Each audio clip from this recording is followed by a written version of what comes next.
Hello, welcome to another episode of Talking About Rock. I'm Rob Edwards in Buffalo. Well, this week's been pretty busy in rock and roll. We saw some new releases come down the pike. We got new music coming out from Def Leppard, new releases from Joan Jett as they both get ready for the stadium tour coming up this summer. I'm sure we're all looking forward to that. And we saw some releases from Bryan Adams also, and Nazareth coming back into the pack, which was kind of nice. Really, Nazareth? Wow. Yep. Also, we have the Scorpions who are going to be starting their residency in Las Vegas, I believe, starting this weekend at the Zappos Theater. Aerosmith announced they'll be returning to their residency in Las Vegas, which I'm sure a lot of folks are looking forward to that. So a lot of cool things going on. I myself are going to be going to check out Firehouse tomorrow. That'll be playing their 30th anniversary show at the Showplace Theater with Buffalo Hall of Famer Jim Crean opening the show. So it's been kind of busy here. I know it's kind of busy for you out there too, Gerry. So what's been going on? Tell us about today's guest. It's always busy around here. I want to introduce Lydia's Castle, some hard rock, heavy metal artists from Nashville, Tennessee, Tonya and Denton and Cody Denton. And missing today is John Wysocki, who plays drums for the band. And can you tell us who your bass player might be? Do you guys have an official bass player, or are you looking? Yeah, can't really announce it just yet. But yeah, we think we've landed on somebody that he's really solid. He's well known in the Nashville community, so I think everybody will know who he is once we finally announce it, but not yet. Sorry. So you're just using a session player for right now for the tracks? Yeah, our producer, Jack Daniels, he's the one that recorded bass on the record. But yeah, now we've finally solidified a good lineup, and the rehearsals have been going great. We've been getting really tight as a band. So I think we've made the right decision. We just can't announce the decision just yet, but it's coming. Okay. There's bass players out there, that's for sure. I saw about 4 bass players in local Nashville rock acts out at Judas Priest on Wednesday night. So they are certainly plentiful around Nashville. Yeah. There's no shortage. Not at all. So can you guys give us a little background here in Buffalo about the band a little bit to tell our listeners how you guys came about, maybe a little bit? Yeah, sure. So we originated in 2019. Cody and I started writing around then, especially during the Safer at Home shutdown. We started, developing the Lydia's Castle sound and music. And then once the world started opening back up again, we were like, hey, we should find some other members to, accommodate this music and start writing with some more people. And we just started putting our music out there, trying to find some players. And we found John Wysocki, who previously was the original drummer for Stained and Soil. He loved the music, wanted to be a part of it, and that's kind of how Lydia's Castle, the members, started. And we played our music out first, before we hit the studio, just to kind of beta test it, see how people really responded to it. We got a great response, and we decided to go into the studio this past Christmas, and that's just kind of how all of this unraveled. We've been doing the hired gun thing for bass players, just because we really wanted to make sure that next member we found, was going to be the right person. We didn't want to rush it. And ever since we put our music out, it was like the bass floodgates opened. And and we were like, wait, we have a lot of choices, and so a lot of really good choices too. Yeah, so many amazing players here in Nashville. Yeah, that's good. I know it's kind of hard to find the right fit, especially for a bass player. A lot of times it can be a challenge. Yeah, you got to find a bass player that understands their role, but also the hang's got to be there. Right. Everyone's got to get along, and I think that's about 80% of it is personality. Right. Well, Rob and I always say chemistry is a big part of it when it comes to a rock and roll. And so chemistry is a big part of everything. Yeah. What's that? Chemistry is a big part of everything. Oh yeah, definitely. You have to along, that's for sure. Yep. So tell us about the video Falling Into Place. I guess I haven't seen or heard where that was actually filmed. Yeah. Can you tell us where you guys found the jail to do all this great video footage? Yeah, it's a company that has a building. Man, I can't remember what the street name is, but if you go up 65 north, it's on the Wedgwood Avenue exit, and it's this abandoned warehouse type of deal. I think they used to make paint there. Like there's an old paint factory. An old paint factory or whatever you want to call it. I mean, there's tons of barrels of paint everywhere, but they turned certain rooms of this warehouse into movie sets. So they have one that's the jail and the warden's office set, and then they also have a hotel room set, which looks amazing. And they have like removable walls, so that way you can like get the right angle. It's awesome, and there's dozens of these types of sets. But I think the studio is called Warren Studios. If you just look them up, they have a ton of pictures of all their sets that you can use. But the way that this video came about, we were originally going to go with another plan. We were going to do something in the woods and with creepy fog and stuff, but we didn't think it fit the vibe of this song. And also it was February, and so it was like 20 degrees outside. And we were going to do it. We were like, oh, let's do it at night in February. Okay, yeah, it's freezing, so no. Yeah. So we found the picture, this picture of this prison setting. We're like, oh, let's do a jailbreak. I think Tonya found it, and we were both brainstorming ideas. We were just on fire with it. We're like, oh, let's do this, let's do that. And I think we planned out the whole video within 5 minutes. Yeah. Cool. Yeah, it looks like you guys. Enjoyed it. Yeah, it looks like you guys had a lot of fun with that for sure. Well, we've teased the audience enough, I think, with that. Let's take a quick pause, and we'll play the video for Falling Into Place here on Talking About Rock from Lydia's Castle. Sounds good.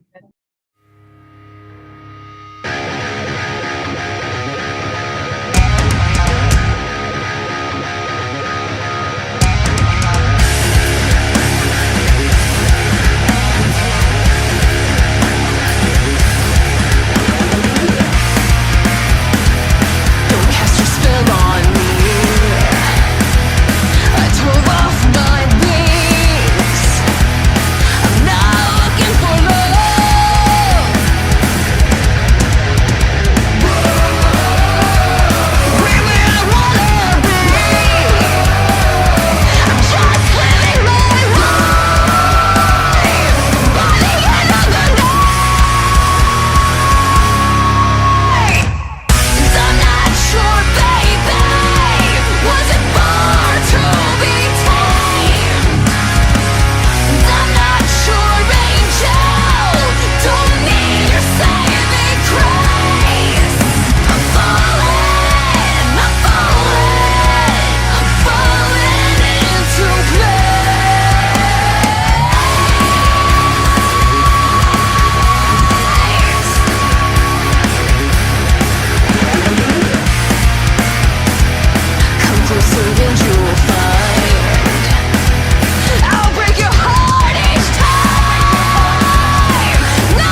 Okay, we're back here on Talking About Rock with Lydia's Castle. Just checked out the video for Falling Into Place.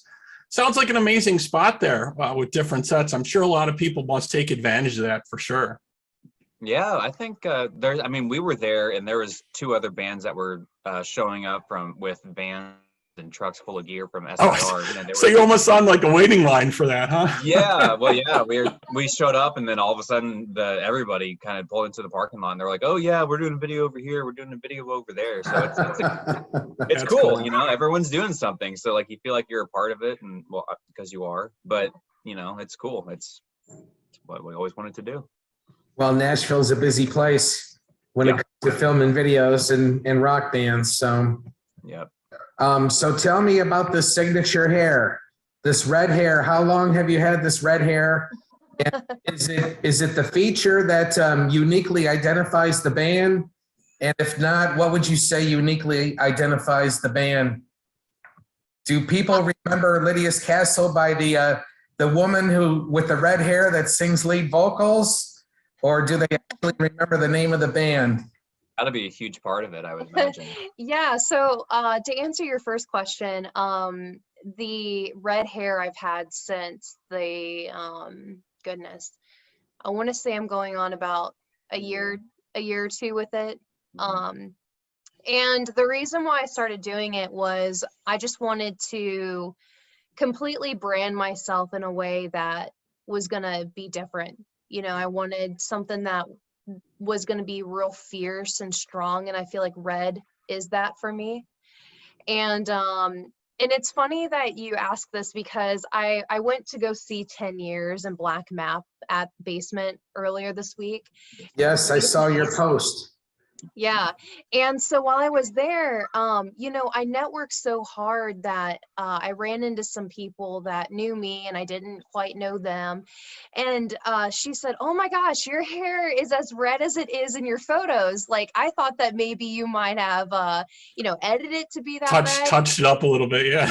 Yeah. And I go, you know, man, this red hair, it's like I'm noticed everywhere. And she was like, "I'll be real honest with you." She's like, "I saw your face before I saw your hair, and I knew that it was you." So it made me feel good that, you know, yeah, I have this red hair, but it's not just like my look. But as far as like what this look is for Lydia's Castle and what really gets us noticed, I would probably say that is probably.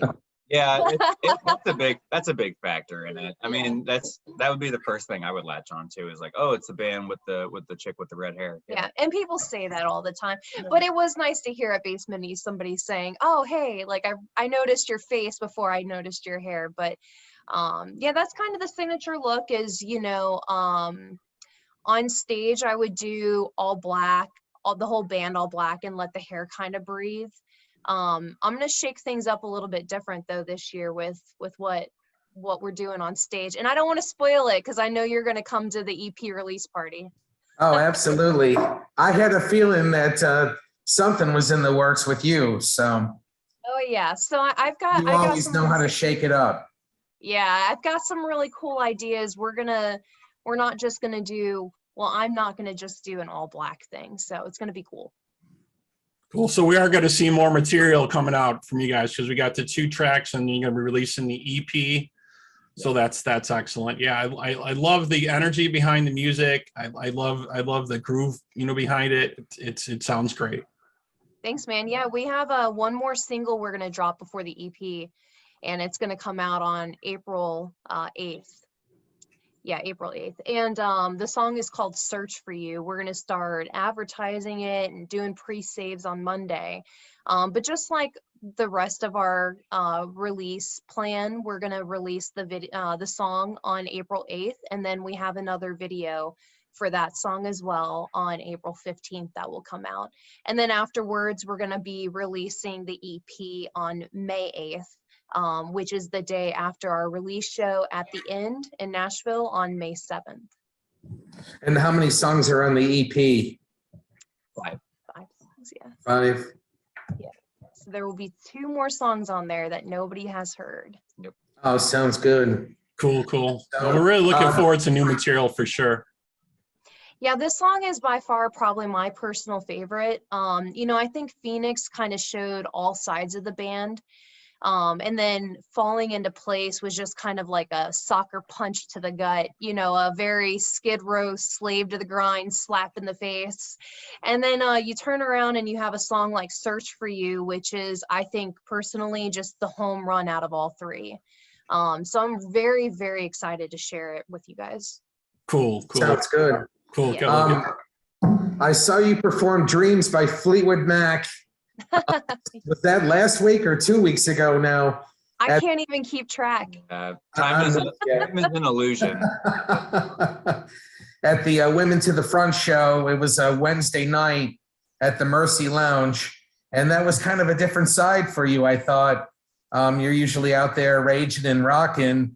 So did John Nicholson of Notch Your Nails pick that song for you, or did you pick that song because it has special meaning to you, or it's just one of your favorites?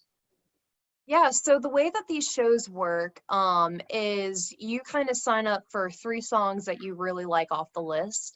I want to say that it was my 3rd choice on the list, but I wasn't upset about it either, because I put the song on my list because I'm used to singing, Hailstorm, Deftones in this moment, and doing Fleetwood Mac, Stevie Nicks was just a very set step back from what I'm used to doing, which was nice because it allowed people to see a different side musically that I also don't do.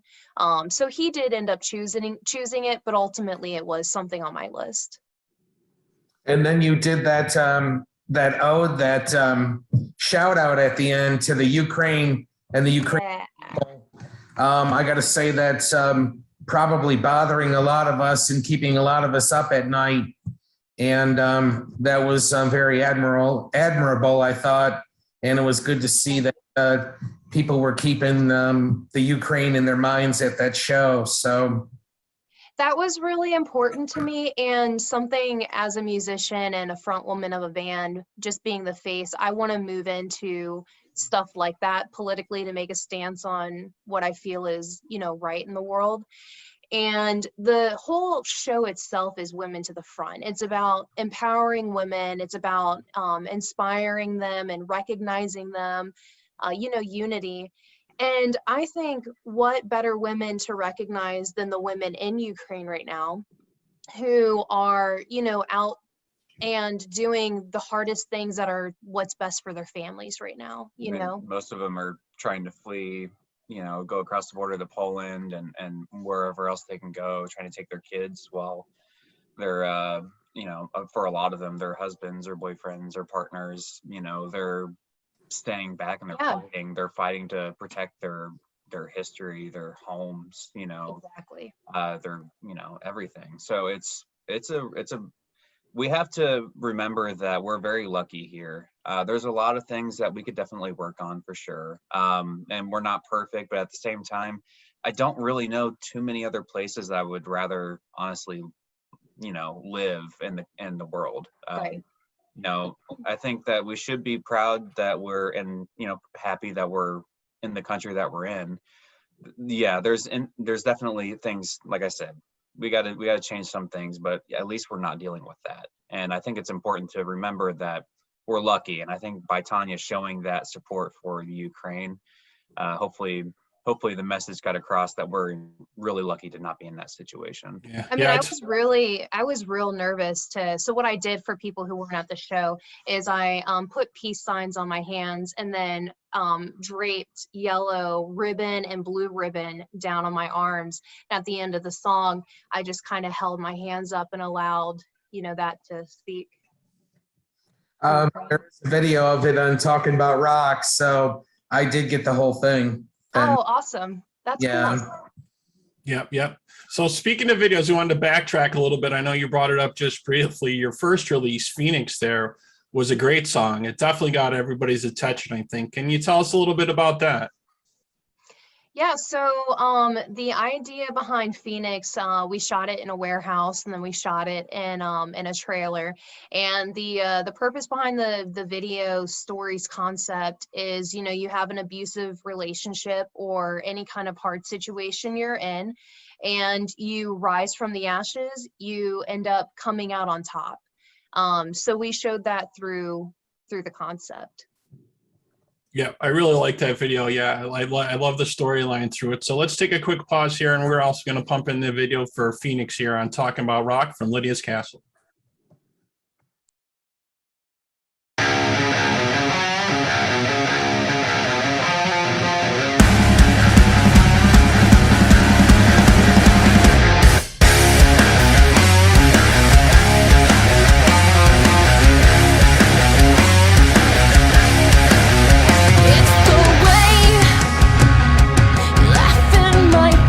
So perfectly together until daylight fades.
Okay, we're back here on Talking About Rock with Lydia's Castle.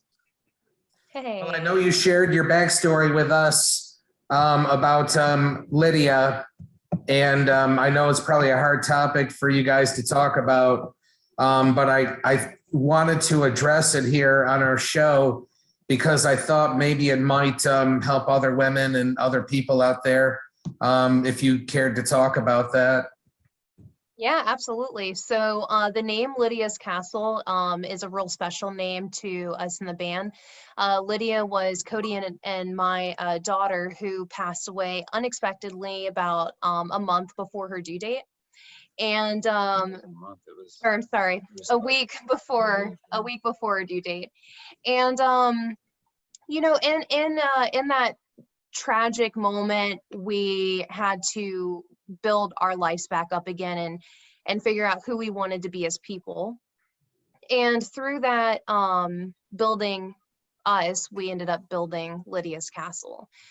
We decided to do music again and use you know, her legacy to inspire other people in tragic situations, to, you know, encourage them that there is a light at the end of the tunnel. You know, there is hope and beauty to be found in tragedy as long as you look for it and you don't give up.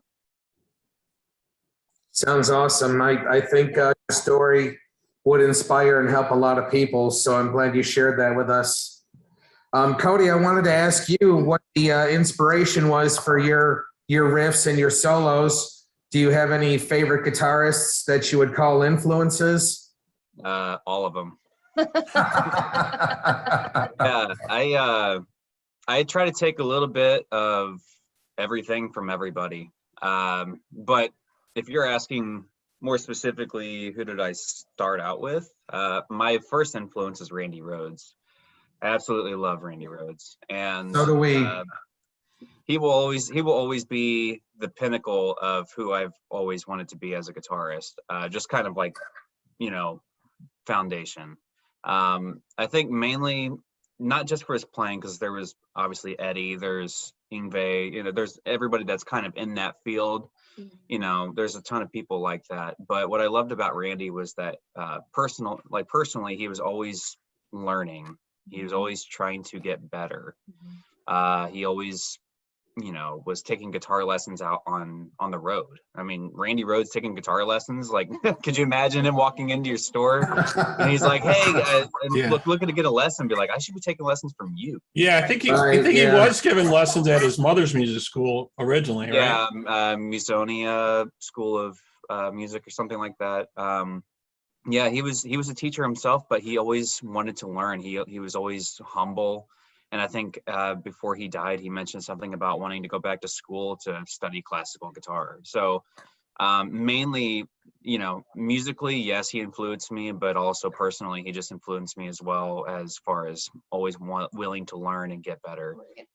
So he's always going to be the top, at least top 3 in my book. But I also love Hendrix. I love all those guys. I grew up on the 60s, 70s, and 80s as a collective whole before I moved on to 90s. And, you know. Yeah, so many of those guys, it's just a wonder what they could have done if they would have been around longer. You know, what else would have Randy would have brought to us? You know, what else would have Jimmy would have brought to the world of music? It just boggles the mind that, you know, gone too soon, you know. Yeah, I think Jimmy would have moved on to be a producer. Because he was wanting to produce Terry Kath from Chicago before Jimmy died, and Terry Kath was going to go do his own thing. He's going to do his own trio at some point, and then he unfortunately died as well. But yeah, Terry Kath is another huge influence. I love that guy. Amazing Ray Charles-esque voice, but just crazy manic guitar playing, and not to mention that the very first record, the Chicago Transit Authority. He didn't know how to read or write a lick of music, but he came up with all of those horn parts by just mouthing it to the horn players, and they transcribed it, and then they went and recorded the song. So that Terry Kath, not many people, I mean, people know about him, but that guy was a sick genius, and he recorded seven amazing records with Chicago. So very blessed. Yeah, great band. So we've heard a couple of bangers here for the first 2 releases. Is the next release going to show a softer side of you, much like Dreams by Fleetwood Mac, or do you guys have any what you would call ballads, I guess, in the work? Yes, Search for You won't be quite dreamsy, I guess. But we do have songs that are kind of like that, and especially now that we're writing as a cohesive unit rather than, you know, putting parts together to make a song. Now that we have a bass player, our style is going to change, you know, and that's kind of the evolution of any band. So what you hear on this EP might not be what you hear on the next one, and I think that's kind of what we strive to do, at least me personally. I want to make sure that we stretch out as much as we can. We keep our musical integrity in check, and we try not to be a parody of ourselves. Right. I think there's a lot of bands that say, whoa, this is my sound, I got to do that. Well, no, you don't. I mean, you just do what you want to do. Regardless of what it sounds like or what genre it is, it's still you. Right. So offer what you have in your head, and if people dig it, great. And if not, then there's plenty of other music in the world. But you know, where it goes, we have no idea. where it goes, no one knows. So I'm assuming if the EP does good, is the goal then to release a full album after that? That's definitely not out of question. We're kind of trying to decide how the market works nowadays. I mean, not that really matters. I mean, for me personally, I would love to put out a full length, but It's just not an albums world anymore. Unfortunately, you know, we've moved away from CDs to streams, and honestly, it's more of a singles world. And when you look at it like that, it's more of an EP ballpark. We've definitely seen that with the streaming. Sure, folks doing that, and they release like a couple singles from, you know, whatever's going to be the complete project, whatever, and then finally release the complete project. It's so great to see you guys doing videos and stuff like that, though. That's great. yeah, That's the best part. I grew up on MTV.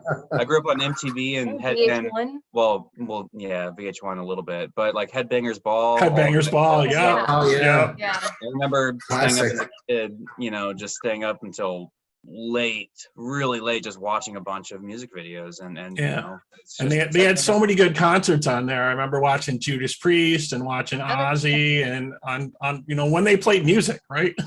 Yeah. Unfortunately, there's not really a medium, unless you have cable. I think there's a channel called Access TV where you can get concerts and music documentaries, but unfortunately, there's just nothing out on basic cable or anything anymore as far as TV goes about music. You have to go find Reels. it. Reels is another one. Yep. Reels. Yeah. Okay. REELZ. Yeah. Where do you find that at? It's on Xfinity here at the house. Okay. That's probably why we don't pay for Yeah, we don't have cable. Yeah.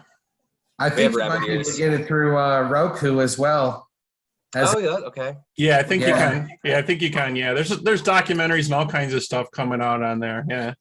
Yeah, we had somebody who gave us advice. They were like, don't do, you know, concept videos. They're not in. People don't really like them. They don't watch them.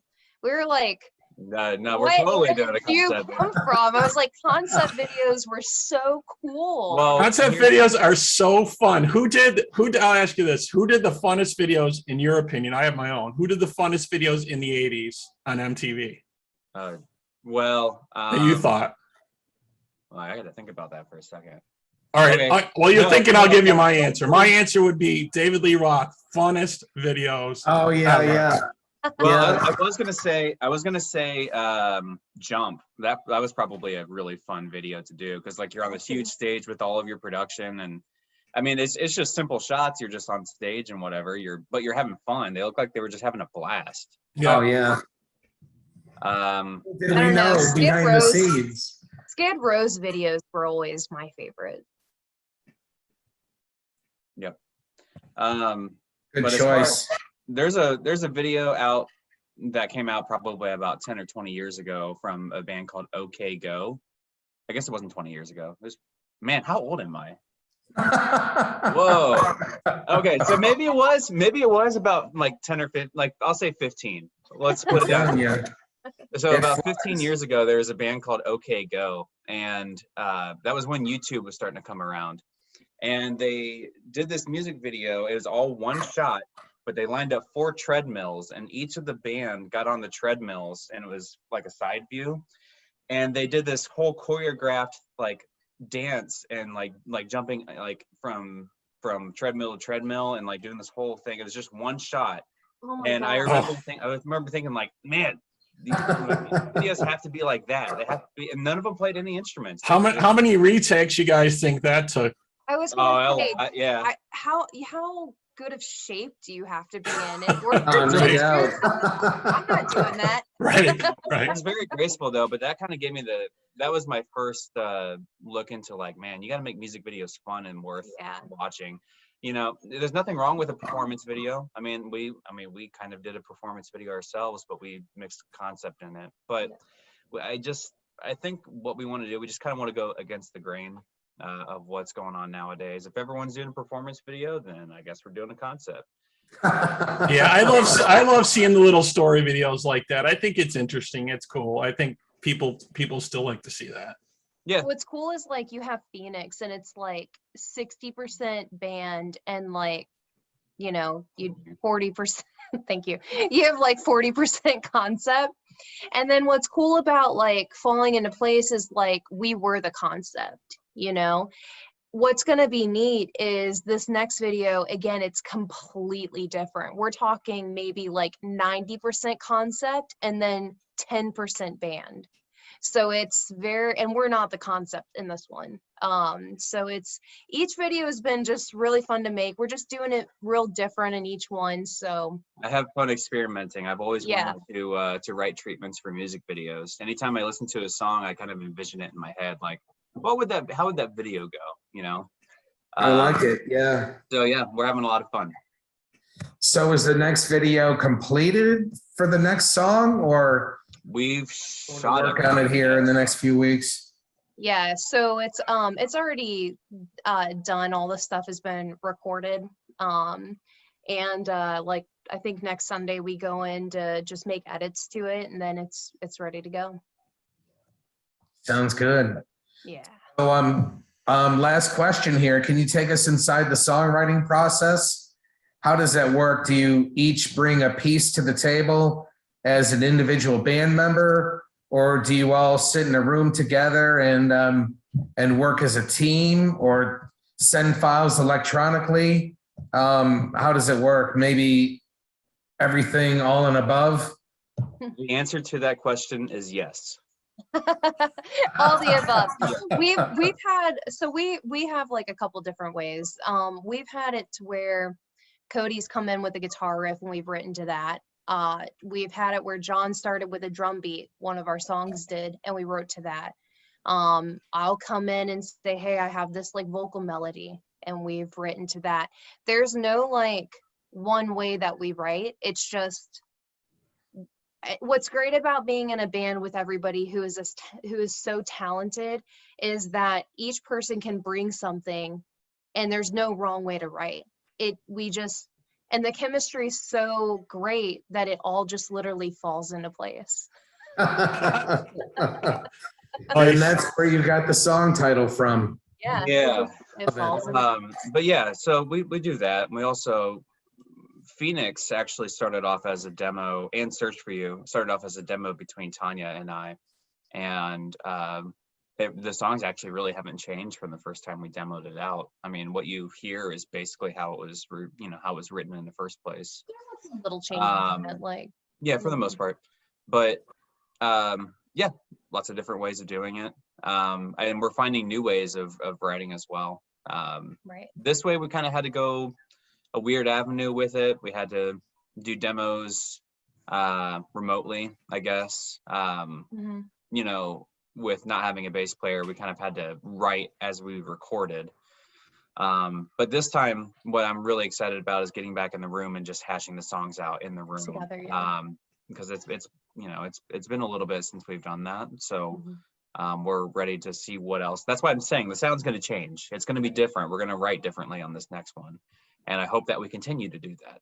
So. We just dropped a bunch of money into the X32. So now, like in rehearsals, when we're all plugged into this in-ear monitor, It's going to record our live rehearsals. So anything that we write on the spot, it's going to get captured. So Start recording those. Yeah. Yeah. That's Nice, great. great idea. Yeah, that's great to attack it from all kinds of different ways. You see so many different bands grow when they started to do that, when they started experimenting with different things, adding different things, kind of see what would happen, in the studio, different influences. An older bands would sometime bring in even, different writers, like, example, Aerosmith would bring in Desmond Child and do some stuff to bring them back, back to where they were. But Arguably, some of their best stuff. You have to admit it.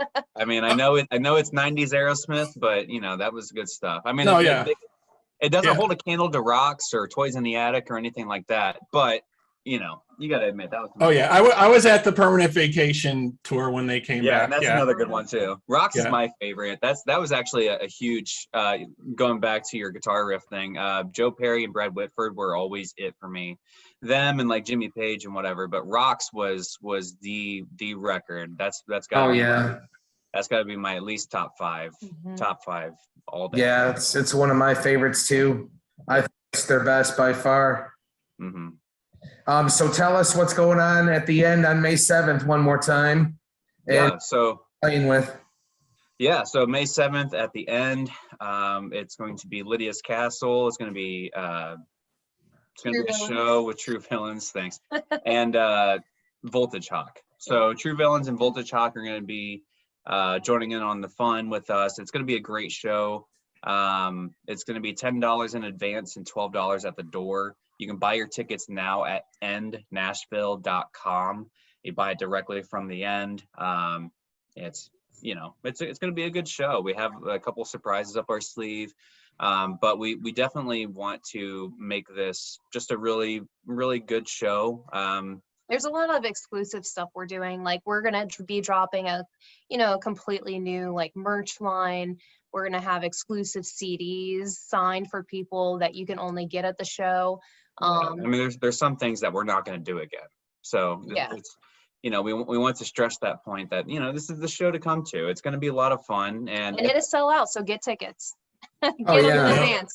It's not that big of a place. Not that big of a place. No. 300 cap with three amazing bands. It is sell out for sure. Well, hopefully we'll see.